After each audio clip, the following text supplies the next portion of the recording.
नमस्कार, AB star news देख रहे हैं आप और मैं हूं आपके साथ सोहन सिंह। क्या पीएफआई के दिन अब पूरे हो चुके हैं? पीएफआई के दिन लद चुके हैं। जिस तरह से आज छापेमारी का सिलसिला चला है, एनआईए की मेगा रेड पूरे देश भर में देखने को मिली है। ऐसे में पीएफआई पर शिकंजा अब कसता हुआ नजर आ रहा है। 13 राज्यों में छापा पड़ा है। एक एक करके आपको हर राज्य की डिटेल देंगे, आपको बताएंगे कि किस राज्य में कितनी गिरफ्तारियां हुई हैं, साथ ही बताएंगे कि पीएफआई पर आखिर एनआईए का यह शिकंजा कसा तो कसा क्यों है, इसकी शुरुआत कहां से हुई थी। पीएफआई को लेकर समय समय पर सवाल भी उठते रहे हैं। जब भी कभी दंगा फसाद होता है, पीएफआई का नाम सबसे पहले आता है। चाहे हिजाब विवाद हो, सीएए विरोधी प्रदर्शन हो, दिल्ली के दंगे हो, तमाम जगहों पर पीएफआई का नाम सामने आया है। झारखंड के लोहरदगा में जिस तरह से हिंसा भड़की थी, मध्य प्रदेश में जिस तरह से हिंसा भड़की थी, रामनवमी हनुमान जयंती के दिन जिस तरह से जुलूस पर पथराव किया गया था, इस दौरान पीएफआई का नाम सामने आया था। हिजाब विवाद में नाम सामने आया था। केरल में लगातार यह संगठन सक्रिय है और अब धीरे धीरे देश के दूसरे राज्यों में भी अपना प्रसार कर रहा है। पीएफआई को लेकर समय समय पर सवाल भी उठते रहे हैं। समय समय पर बैन करने की मांग भी हुई, लेकिन सवाल यह कि आखिर पीएफआई को अब तक बैन क्यों नहीं किया गया। अब मामले को लेकर गृह मंत्री अमित शाह भी एक्शन मोड में नजर आ रहे हैं। उन्होंने बैठक भी की है और बैठक के जरिए यह साफ है कि पीएफआई की मुश्किलें अब बढ़ने वाली हैं, क्योंकि बैठक में कहीं ना कहीं जो आज छापेमारी हुई है उसको लेकर के बातचीत हुई होगी। यह पता किया गया होगा कि इस छापेमारी में वो कौन कौन सी चीजें हैं जो बरामद हुई हैं, और जो चीजें बरामद हुई हैं, जिस तरह का सामान बरामद हुआ है, क्या उससे राष्ट्र विरोधी साजिश की बू आ रही थी। क्योंकि आपको याद होगा पटना के फुलवारी शरीफ में किस तरह से भांडाफोड़ हुआ था। पीएफआई और एसडीपीआई के इशारों पर किस तरह से वहां पर मार्शल आर्ट की ट्रेनिंग के बहाने देश विरोधी गतिविधियों को अंजाम दिया जा रहा था। और ये आरोप आज के नहीं हैं, ये आरोप पहले से लगते आए हैं। तेलंगाना पुलिस ने सबसे पहले इसका खुलासा किया था। आपको याद होगा मार्शल आर्ट की ट्रेनिंग के बदले कट्टरपंथ की राह पर धकेलने की कोशिश युवाओं को करने की साजिश रची जा रही थी। और जब तेलंगाना पुलिस ने इसका खुलासा किया था तो उसके बाद से पीएफआई के खिलाफ जांच एजेंसियां एक्टिव मोड पर आ गई थी। पीएफआई जांच एजेंसियों की रडार पर आ गया था। साल 2006 में इसकी स्थापना जरूर हुई थी, लेकिन एक्टिव साल 2009 से यह हुआ था। और उसके बाद जिस तरह से देश भर में दंगा फसाद में पीएफआई का नाम सामने आया है, ऐसे में इसकी कार्यशैली को लेकर लगातार सवाल उठते रहे हैं। दरअसल हमारे जवान सीमा पर देश की सुरक्षा कर रहे हैं, लेकिन देश के अंदर कुछ ऐसे संगठन हैं जो देश को अंदर से खोखला करने का काम कर रहे हैं। और ऐसे संगठनों पर अंकुश लगाने के लिए हमारी सुरक्षा एजेंसियां चौकन्नी नजर आ रही हैं। ईडी मनी लॉन्ड्रिंग को लेकर के छापेमारी कर रही है, टेरर फंडिंग को लेकर के छापेमारी कर रही है। एनआईए आतंकी नेटवर्क का खुलासा करने के लिए एक्शन मोड में है। स्थानीय पुलिस का भी पूरी तरह से सहयोग मिला है। 13 राज्यों में छापेमारी हुई है। क्या कुछ खास हुआ है, सबसे पहले ग्राफिक्स के जरिए आपको अपडेट दे देते हैं। तो 13 राज्यों में एनआईए, ईडी और पुलिस का छापा पड़ा है। पीएफआई के दिन क्या पूरे हो चुके हैं? पीएफआई पर छापे से जुड़ी बड़ी अपडेट हम आपको दे रहे हैं। 106 से ज्यादा सदस्य गिरफ्तार किए जा चुके हैं। जो बड़ी अपडेट है वो आप स्क्रीन पर देख सकते हैं। टेरर फंडिंग, आतंकवादी गतिविधियों में संलिप्तता का आरोप पीएफआई पर है। और ये आज का आरोप नहीं है, पहले से ही इस तरह के आरोप लगते आए हैं। पीएफआई के चेयरमैन ओमा सलाम, नसरुद्दीन एलमारम, पी कोया को पुलिस ने हिरासत में ले लिया है। एनआईए ने हिरासत में ले लिया है। इसके अलावा कई राज्यों के पीएफआई प्रमुख भी गिरफ्तार कर लिए गए हैं। और इसको लेकर के पीएफआई में नाराजगी जरूर देखने को मिल रही है। और बड़ी जानकारी, गृह मंत्री अमित शाह ने पूरे मामले को लेकर बैठक बुलाई थी।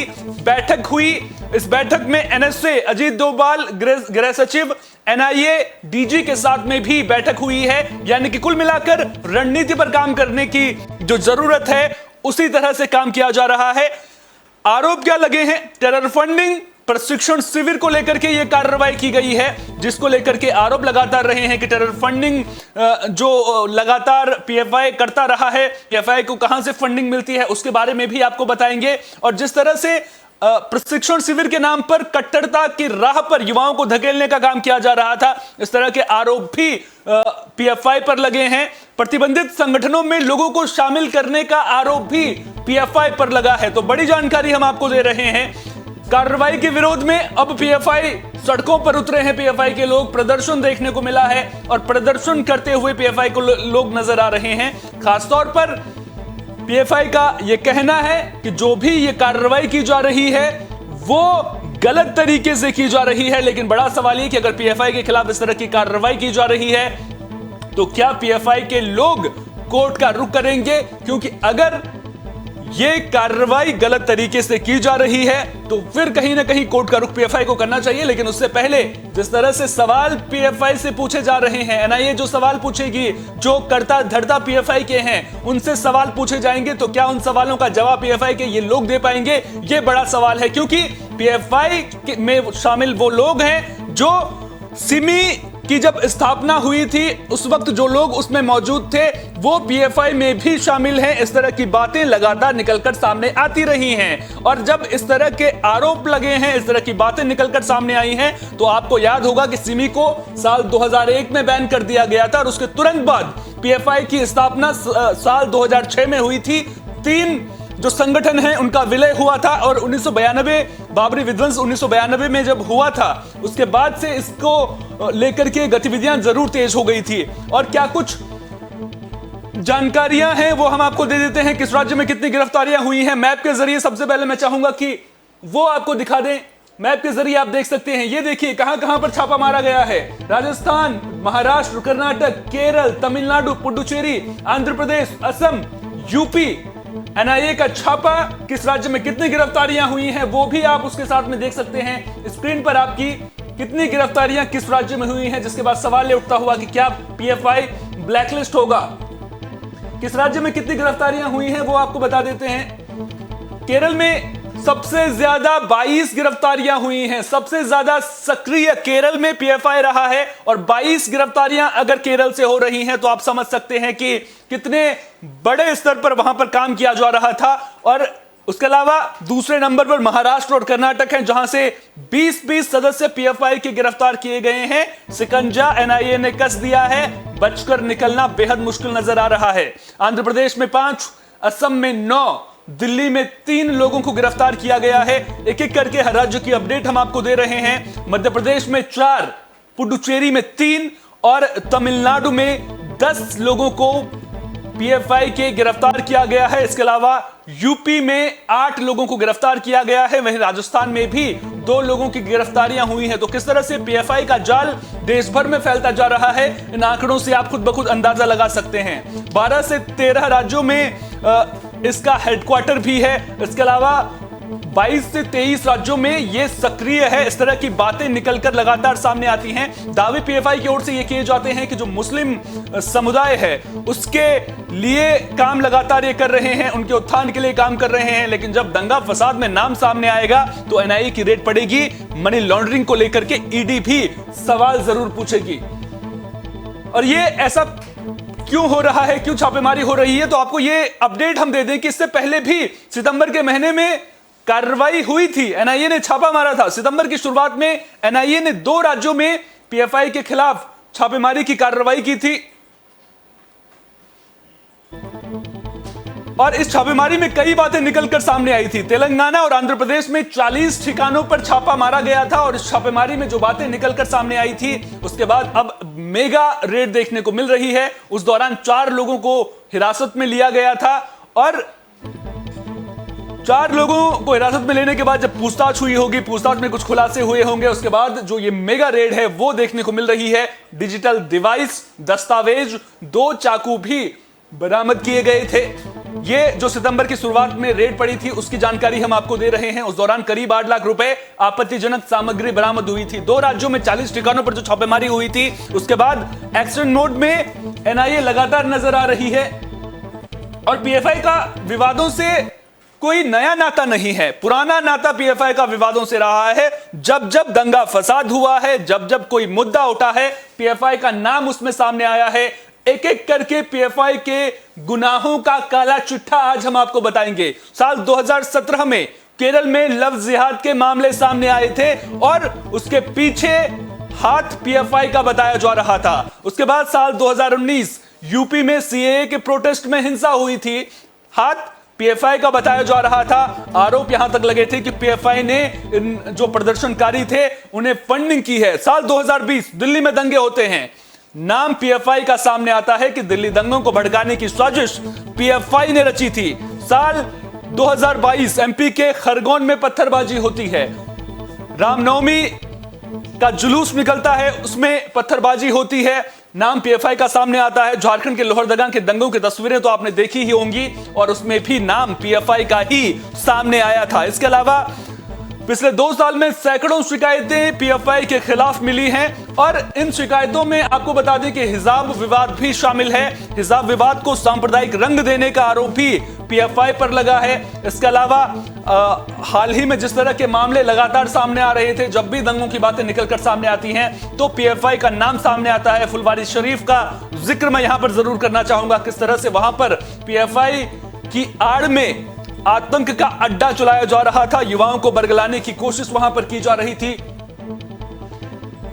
फुलवारी शरीफ में इस्लामिक राष्ट्र प्लान का भी खुलासा हुआ था। आपको याद होगा एक दस्तावेज मिला था, उसमें भारत को 2047 तक इस्लामिक राष्ट्र कैसे बनाना है, इस बात का जिक्र था। और इस दस्तावेज के मिलने के बाद कड़ियां जब जुड़नी शुरू हुई, छापेमारी का सिलसिला जब शुरू हुआ, तेलंगाना, आंध्र प्रदेश, केरल समेत तमाम दक्षिण भारत के राज्यों में छापेमारी का सिलसिला शुरू हुआ और उसके बाद पीएफआई पर शिकंजा लगातार कसता हुआ ही नजर आ रहा है। हिजाब केस आपको याद होगा, यूपी में चुनाव हो रहे थे, उस वक्त कर्नाटक से हिजाब विवाद सामने आया था और उसको सांप्रदायिक रंग देने की कोशिश करने का आरोप भी पीएफआई पर लगा था। इतना ही नहीं, सीएए विरोधी प्रदर्शन, जिस तरह की जानकारी मैंने थोड़ी देर पहले आपको दी, फंडिंग का आरोप, हिंसा भड़काने का आरोप, सीएए विरोधी जो भी प्रदर्शन हुए पीएफआई पर लगा। शाहीन बाग में प्रदर्शन के लिए फंडिंग करने का आरोप लगा, किस तरह से शाहीन बाग में भीड़ जुटी थी, उसमें जो फंडिंग की गई, आरोप लगा कि वो फंडिंग पीएफआई के द्वारा की गई है। हाथरस में सांप्रदायिक हिंसा भड़की थी, आरोप लगा पीएफआई पर, पीएफआई ने फंडिंग की है। आरएसएस बीजेपी के नेताओं की टारगेट लिस्ट तैयार करने का आरोप भी पीएफआई पर लगा है। आपको याद होगा कर्नाटक में कैसे एक के बाद एक बीजेपी नेताओं की, आरएसएस कार्यकर्ताओं की हत्या के मामले सामने आ रहे थे और आरोप लगा है पीएफआई पर। पीएफआई है क्या, यह आपके लिए जानना बेहद जरूरी है। पीएफआई को समझना सबसे पहले बेहद जरूरी है कि अगर इस तरह के आरोप लग रहे हैं तो यह बैन क्यों नहीं हो रहा है, वो भी आपको बताएंगे।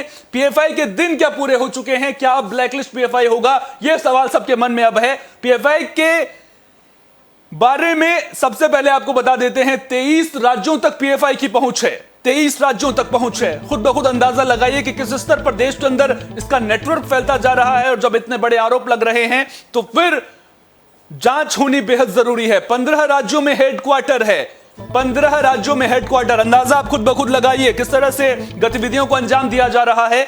चरमपंथी इस्लामिक संगठन ये है, इस्लामिक जो गतिविधियां हैं, या फिर आप ये इस तरह से समझ सकते हैं कि जो मुस्लिम समाज के लोग हैं उनके उत्थान की बात जरूर करता है। साल 2006 में पीएफआई की स्थापना हुई थी। साल 2001 में सिमी के बैन होने के करीब 5 साल बाद, यानी कि तुरंत बाद, सिमी का प्रॉक्सी भी इसे कहा जाता है। काम मुस्लिम दलितों की आवाज उठाना है, इस तरह के दावे पीएफआई की ओर से किए जाते हैं कि मुस्लिम दलितों की आवाज हम उठाते हैं। लेकिन दंगा फसाद में कई बार नाम सामने आया है और उनका जिक्र थोड़ी देर पहले मैंने ही आपके सामने किया है। सिमी से मिलती जुलती इसकी कार्यप्रणाली है। जिस सिमी को बैन किया गया है, अगर उससे मिलती जुलती कार्यप्रणाली होगी तो फिर पीएफआई पर सवाल जरूर होंगे। सिमी के बैन के बाद इसकी स्थापना की गई थी। तो केरल में इसकी साल 2006 में स्थापना हुई थी। साल 2009 में, जो 2006 में औपचारिक तौर पर स्थापना हुई थी, लेकिन 2009 में यह अस्तित्व में पूरी तरह से आ गया था। बाबरी मस्जिद विध्वंस के बाद 3 मुस्लिम संगठनों के विलय से पीएफआई बना था। आज पीएफआई के बारे में हर एक जानकारी हम आप तक पहुंचा रहे हैं। वो 3 मुस्लिम संगठन कौन से थे वो भी आप देख सकते हैं। केरल का राष्ट्रीय विकास मोर्चा, कर्नाटक फोरम फॉर डिग्निटी और तमिलनाडु की मनीथा नीति पासारी के विलय से पीएफआई बना था। इन 3 संगठनों से पीएफआई बनकर तैयार हुआ था। बाबरी विध्वंस के बाद से ही इसको बनाने की, इसके निर्माण को लेकर के चर्चाएं जो हैं वो शुरू हो गई थी। फंडिंग को लेकर के सवाल उठते रहे हैं कि आखिर फंडिंग कहां से आई है। जब ईडी सवाल पूछेगी कि आपके पास जो आप पैसा लगा रहे हैं, जो भी आप मुस्लिम समाज के उत्थान के लिए काम करने की बात करते हैं, उसमें जो पैसा आप लगा रहे हैं वो पैसा आपके पास कहां से आ रहा है, तो उसका जवाब देना कहीं ना कहीं पीएफआई के लिए मुश्किल जरूर होगा। मुश्किल क्यों होगा वो हम आपको बता देते हैं, क्योंकि आरोप इस तरह के लग रहे हैं कि पश्चिम एशियाई देशों कतर, कुवैत, तुर्की और सऊदी अरब से पीएफआई को फंडिंग की जाती है। फंडिंग क्यों की जाती है, जो आरोप लग रहे हैं वो बता दें। फंड का लोगों को कट्टरता का पाठ पढ़ाने और आतंकवादी गतिविधियों में इस्तेमाल किया जाता है। तो आप खुद सोचिए किस तरह के आरोप ये हैं। पैन इस्लामिक संगठन मुस्लिम ब्रदरहुड से भी पीएफआई का नाता है, ये आरोप भी लगे हैं। इसके अलावा लीडरशिप में सिमी की स्थापना करने वाले लोग शामिल हैं, ये भी आरोप लगातार पीएफआई पर लगते रहे हैं। भारत को इस्लामिक देश बनाने की मंशा है, जो दस्तावेज फुलवारी शरीफ से बरामद हुआ था, यह भी आरोप अब पीएफआई पर लग रहा है। तो हमने एक एक करके वो जानकारी आप तक पहुंचाई, लेकिन जो एनआईए ने आज छापेमारी की है, इसकी शुरुआत कहां से हुई वो भी हम आपको बता देते हैं। 100 से ज्यादा लोगों को अब तक गिरफ्तार किया जा चुका है और ये तस्वीरें आप स्क्रीन पर देख रहे हैं किस तरह से छापेमारी का सिलसिला चला है। अलग अलग जगहों पर जब पीएफआई की ठिकानों पर एनआईए, ईडी और स्थानीय पुलिस की टीम पहुंची है, तो वो तस्वीरें आपकी स्क्रीन पर हैं। आपको बता दें कि निजामाबाद में कराटे ट्रेनिंग सेंटर की आड़ में नौजवानों को आतंकवादी बनाने की ट्रेनिंग दी जा रही थी। पीएफआई पर कार्रवाई की कहानी करीब 2 महीने पहले शुरू हुई थी, जब जुलाई के महीने में तेलंगाना पुलिस ने निजामाबाद में पीएफआई के आतंकी ट्रेनिंग मॉड्यूल का खुलासा कर दिया था। निजामाबाद में पुलिस ने मार्शल आर्ट सिखाने वाले शख्स समेत 4 लोगों को उस दौरान गिरफ्तार किया था और करीब 30 अन्य लोगों की भी पहचान की गई थी, जो देश में एक नफरत और हिंसा फैलाने की साजिश रच रहे थे। तब यह बताया गया था कि पीएफआई के कार्यकर्ता मार्शल आर्ट्स, कुंग-फू का प्रशिक्षण प्राप्त कर रहे हैं। तो पीएफआई की आड़ में किस तरह से देश विरोधी साजिशें रची जा रही हैं, और हमारे देश का संविधान है वो हर किसी को अपनी बात रखने का अधिकार देता है। हर कोई अपनी बात जरूर रख सकता है, लेकिन इसका मतलब यह नहीं है कि आप देश को अंदर से खोखला करें, क्योंकि अगर आप देश के खिलाफ देश में रहकर साजिश रचेंगे, देश को इस्लामिक राष्ट्र बनाने की मंशा आपके जहन में उठेगी, आप देश को इस्लामिक राष्ट्र बनाने के लिए ट्रेनिंग करवाएंगे, कुंग-फू, कराटे की ट्रेनिंग दी जाएगी, मार्शल आर्ट की ट्रेनिंग दी जाएगी, तो फिर हमारी सुरक्षा एजेंसियां अपना शिकंजा कसेंगी ही। और यकीन मानिए, एनआईए ने इसे अभी तक की सबसे बड़ी कार्रवाई करार दिया है, लेकिन यह सिर्फ ट्रेलर भर है, क्योंकि पूरी पिक्चर अभी बाकी है। जब तक सिमी की तरफ पीएफआई बैन नहीं हो जाता, तब तक कहीं ना कहीं ये जो छापेमारी का सिलसिला है वो लगातार सामने आता रहेगा। लेकिन देश में किसी भी संगठन पर बैन लगाना इतना आसान नहीं है। अगर इतना आसान होता तो शायद अब तक पीएफआई पर बैन लग भी चुका होता, जिस तरह से सिमी पर बैन लगाया गया था। हमारा संविधान, हमारा कानून किसी भी संगठन को अपनी बात रखने का अधिकार देता है, और पीएफआई दिखावे के लिए हमेशा ये दिखाने की कोशिश करता रहा है कि वो मुसलमानों के हितों की रक्षा के लिए लगातार काम कर रहा है, मुस्लिम समुदाय के विकास के लिए काम कर रहा है, दलितों के उत्थान के लिए काम कर रहा है। लेकिन हकीकत क्या है? वो लगातार जब छापेमारी का सिलसिला शुरू हो रहा है, एक के बाद एक राज्यों में छापेमारी हो रही है, तो फिर निकलकर सामने आ रहा है। फुलवारी शरीफ, आपको याद होगा जुलाई के महीने में वहां पर भी छापा पड़ा था। क्या निकला था? देश को इस्लामिक राष्ट्र बनाने की साजिश का वहां पर पर्दाफाश हुआ था। एक ऐसा डॉक्यूमेंट मिला था जिसमें लिखा था कि 2047 तक भारत को इस्लामिक राष्ट्र कैसे बनाना है। जरा सोचिए, जब इस तरह के मंसूबे देश के अंदर पल रहे होंगे, तो फिर जब बॉर्डर पर देश की रक्षा करने वाला एक जवान इस तरह की खबरें सुनता होगा तो उसके मन पर क्या गुजरती होगी। देश के अंदर इस तरह के संगठन अगर देश को खोखला करने की साजिश रचेंगे, तो आखिर कब तक उनके रहनुमा, उनके पनाहगार उन्हें शरण देते रहेंगे? क्योंकि एक ना एक दिन झूठ का मटका फूटना होता है, और अब वो घड़ी आ चुकी है। पीएफआई के दिन, यकीन मानिए, पूरे हो चुके हैं। मामला थोड़ा लंबा जरूर चलेगा, क्योंकि कोर्ट की प्रोसीडिंग्स होंगी, तमाम बातें निकलकर सामने आएंगी, लेकिन बैन की राह पर, ब्लैकलिस्ट होने की राह पर पीएफआई खड़ा होता हुआ नजर आ रहा है। अब पीएफआई काम कैसे करता है, यह आपको सोचना होगा।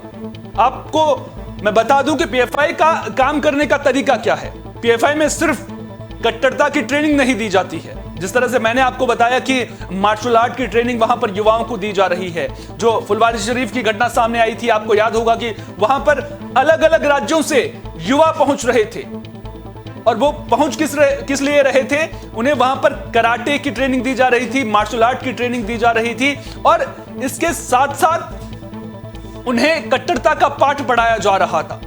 हिंदुस्तान को इस्लामिक राष्ट्र कैसे बनाना है, यह शिक्षा दी जा रही थी। अब आप सोचिए, अगर इस तरह की शिक्षा दी जाएगी, इस तरह की कट्टरता का पाठ पढ़ाने का आरोप लगाया जाएगा, और उसके बाद जब छापेमारी होगी, तो फिर जो ये पीएफआई के लोग हैं वो सड़कों पर प्रदर्शन करते हुए नजर आ रहे हैं। लेकिन पीएफआई कितना भी प्रदर्शन कर लें, पीएफआई के लोग, अब राह आसान बिल्कुल भी नजर नहीं आ रही है। क्योंकि अगर आपकी मंशा साफ है, अगर आप पाक साफ हैं, तो फिर आपकी जिम्मेदारी यह बनती है कि आप जो कार्रवाई हो रही है उसमें सहयोग करेंगे। लेकिन जिस तरह के दस्तावेज पिछले हालिया दिनों में मिले हैं, जिस तरह की चीजें बरामद हुई हैं, उसके बाद पाक साफ होने का तो सवाल ही पैदा नहीं होता है। कौन कौन से राज निकलकर सामने आएंगे, कड़ियां कहां कहां से जुड़ेंगी, इस पर नजरें हमारी लगातार बनी हुई हैं। लेकिन जिस तरह से उसके बाद तेलंगाना में छापेमारी का सिलसिला हुआ, उसके बाद आंध्र प्रदेश में छापेमारी हुई, केरल में छापेमारी, कर्नाटक में छापेमारी, राज्यों में जगह जगह छापेमारी हो रही है, और निकल रहे हैं एक के बाद एक बड़े खुलासे, बड़े बड़े राज। पीएफआई की पूरी पड़ताल होगी, और पीएफआई की इस पूरी पड़ताल में सब कुछ दूध का दूध और पानी का पानी जरूर होगा। आपको बता दें कि यहां पर जिस तरह से मार्शल आर्ट और कराटे का जिक्र मैं कर रहा था, तो वो केवल ट्रेनिंग भर नहीं दी जा रही है, वो कट्टरता का पाठ पढ़ाया जा रहा है, और इसके अलावा कानूनी दांवपेच सिखाने का काम भी किया जा रहा है कि अगर किसी लीगल मामले में फंसते हैं तो उससे कैसे बचना है। इसकी ट्रेनिंग भी पीएफआई युवाओं को दे रहा है। लेकिन अब जिस तरह से छापेमारी का सिलसिला चल रहा है, और जिस तरह से अब अमित शाह पूरे मामले को लेकर एक्टिव मोड में नजर आ रहे हैं, एनएसए अजीत डोभाल, उनकी पैनी नजर इस पर है, तो अब आप यकीन मानिए कि अब पीएफआई पर ब्लैकलिस्ट होने का खतरा सबसे ज्यादा मंडराने लगा है। क्योंकि आज जब बैठक हुई होगी, तो उस बैठक में क्या हुआ होगा आप खुद ब खुद अंदाजा लगा सकते हैं। एक तरफ छापेमारी चल रही है, 13 राज्यों में छापेमारी, दूसरी तरफ एनएसए और गृह सचिव, एनआईए के डीजी, गृह मंत्री अमित शाह, ये तमाम लोग बैठक कर रहे हैं। तो बैठक में क्या हुआ होगा आप खुद ब खुद सोचिए। उस बैठक में ये सवाल एनआईए के डीजी से जरूर पूछा गया होगा कि जो छापेमारी हुई है उसमें जिन लोगों को हिरासत में लिया गया है उनसे पूछताछ में कौन कौन से खुलासे हो सकते हैं, जो छापेमारी हुई है उसमें कौन कौन सी चीजें बरामद हुई हैं, क्या कुछ आपत्तिजनक चीजें बरामद हुई हैं, कहीं जो फुलवारी शरीफ में डॉक्यूमेंट बरामद हुआ था उस तरह के डॉक्यूमेंट तो बरामद नहीं हुए हैं। तो ये तमाम बातें जरूर उस पूछताछ में हुई होंगी, और अब आगे जांच का सिलसिला किस तरह से आगे बढ़ेगा, और पीएफआई को बैन करने के लिए, अगर पीएफआई के खिलाफ जो आरोप हैं वो इन छापेमारी के बाद सच साबित होते हुए नजर आते हैं, तो बैन करने के लिए आगे किस तरह से कार्रवाई करनी चाहिए उस पर भी कहीं ना कहीं बातचीत जरूर हुई होगी। और इस बातचीत के जरिए पीएफआई की राह मुश्किल होती हुई नजर आ रही है, क्योंकि मोदी सरकार साफ तौर पर एक संदेश देती हुई नजर आ रही है कि सांप्रदायिकता बिल्कुल भी बर्दाश्त नहीं की जाएगी। देश में कट्टरता का जहर बोने वाली संस्थाएं, कट्टरता का जहर बोने वाले लोग बिल्कुल भी बर्दाश्त नहीं किए जाएंगे। जिस तरह से सीएए विरोधी दंगों में, जिस तरह से एनआरसी को लेकर के, जिस तरह से तमाम राज्यों में खूब दंगा फसाद में पीएफआई का नाम सामने आ रहा है, ऐसे में ब्लैकलिस्ट तो पीएफआई को होना ही पड़ेगा। लेकिन अब क्या जिस तरह से सिमी के बैन होने के बाद पीएफआई का जन्म हुआ, उसी तरह से कोई दूसरी संस्था जन्म ले लेगी? क्योंकि अगर यह सिलसिला लगातार चलता रहेगा तो फिर जो जहर देश में बोया जा रहा है उस जहर की खेती का समूल नाश नहीं हो पाएगा। तो अगर इस तरह की संस्थाओं पर बैन भविष्य में लगता है तो इस तरह की और संस्थाएं सामने ना आए, इसको लेकर के भी तैयारियां करने की जरूरत कहीं ना कहीं सरकार को है। उम्मीद करेंगे कि जो छापेमारी हुई है उसके सही मायने, सही पहलू आने वाले दिनों में देखने को मिलेंगे और एक संदेश साफ तौर पर देने की कोशिश की जाएगी कि देश के विभाजन की साजिश रचने वालों का इस देश को इलाज करना आता है और आगे भी उनका इलाज किया जाता रहेगा। फिलहाल के लिए इस खास पेशकश में इतना ही। देश दुनिया की तमाम अहम खबरों के लिए बने रहिए एबी स्टार न्यूज के साथ, क्योंकि यहां पर खबरों का सिलसिला कभी खत्म नहीं होता।